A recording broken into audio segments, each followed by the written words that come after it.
हिमालय की तलहटी में बसा रुद्रगढ़ राज्य अपनी भव्यता और समृद्धि के लिए प्रसिद्ध था।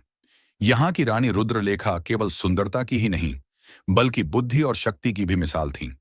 उनका शासन दृढ़ और न्यायप्रिय था, परंतु महल के भीतर उनका हृदय अकेलापन और रहस्यों से भरा हुआ था।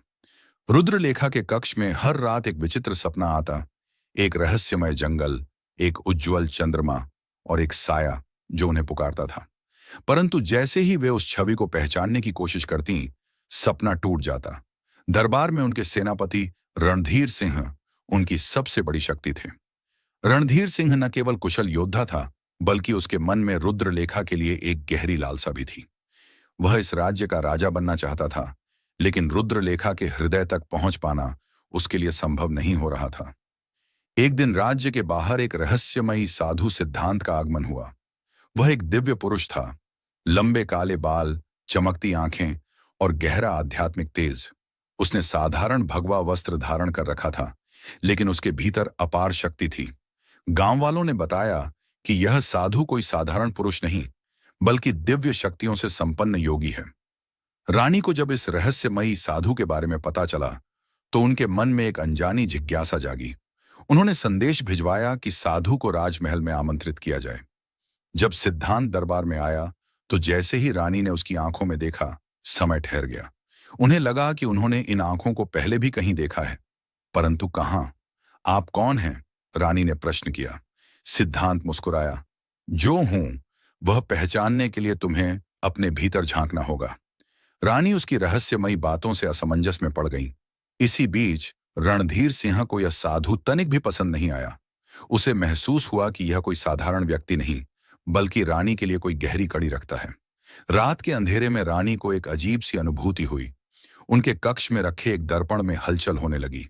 जैसे ही उन्होंने उसमें देखा, तो उनकी आंखों के सामने अतीत की छवियां उभरने लगीं। वह और सिद्धांत एक दूसरे के प्रेम में थे, लेकिन यह वर्तमान जन्म की बात नहीं थी। यह अतीत की एक कथा थी। वे पिछले जन्म में राजकुमारी वैदेही थीं और सिद्धांत तब राजकुमार वीरेंद्र था। परंतु उस जन्म में उनकी प्रेम कथा पूरी नहीं हो सकी थी। रणधीर सिंह, जो तब भी एक सेनापति था, ने षड्यंत्र रचकर वीरेंद्र को मारा था और वैदेही को बलपूर्वक अपनी पत्नी बनाना चाहा था, लेकिन वैदेही ने आत्मदाह कर लिया था।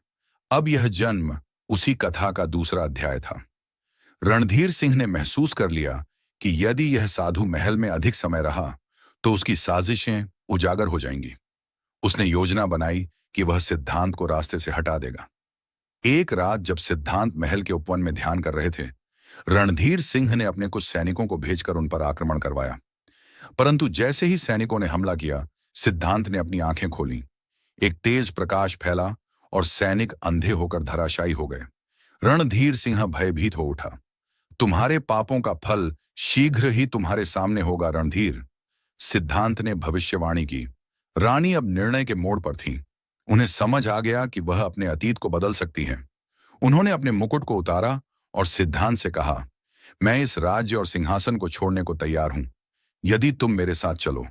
सिद्धांत मुस्कुराया। मेरा प्रेम किसी सिंहासन से बंधा नहीं है रुद्रलेखा, परंतु तुम्हें अपने कर्तव्य का पालन करना होगा। रानी अब समझ गई कि उनका प्रेम केवल भौतिक नहीं, बल्कि आध्यात्मिक था। रणधीर सिंह अब आखिरी दांव खेलना चाहता था। उसने अपनी पूरी सेना लेकर महल पर आक्रमण कर दिया। युद्ध भूमि पर रानी ने अपने स्वर्णिम कवच धारण किए और तलवार उठाई। वह केवल एक रानी नहीं, बल्कि एक योद्धा देवी के रूप में सामने आई। सिद्धांत ने रणधीर सिंह को ललकारते हुए कहा, अब समय आ गया है कि तुम्हें तुम्हारे कर्मों का फल मिले। रणधीर सिंह ने अपनी तलवार से वार किया, लेकिन जैसे ही उसका प्रहार सिद्धांत के पास पहुंचा, वह ऊर्जा में बदल गया और वापस उसकी ओर लौट गया। रणधीर सिंह चिल्लाया। उसका चेहरा काला पड़ चुका था। यह क्या हो रहा है? वह घबराया। यह तुम्हारे ही पापों का फल है रणधीर, सिद्धांत बोले। रणधीर सिंह की शक्ति खत्म हो गई और उसके ही सैनिक उसे छोड़कर भाग गए। युद्ध समाप्त हो चुका था। रुद्रगढ़ अब स्वतंत्र था, परंतु रानी ने महल छोड़ने का निश्चय कर लिया था। उन्होंने अपना मुकुट त्याग दिया और सिद्धांत के साथ हिमालय की ओर चल पड़ी। यह राज्य अब सत्य के मार्ग पर चलेगा, उन्होंने अपने मंत्रियों से कहा।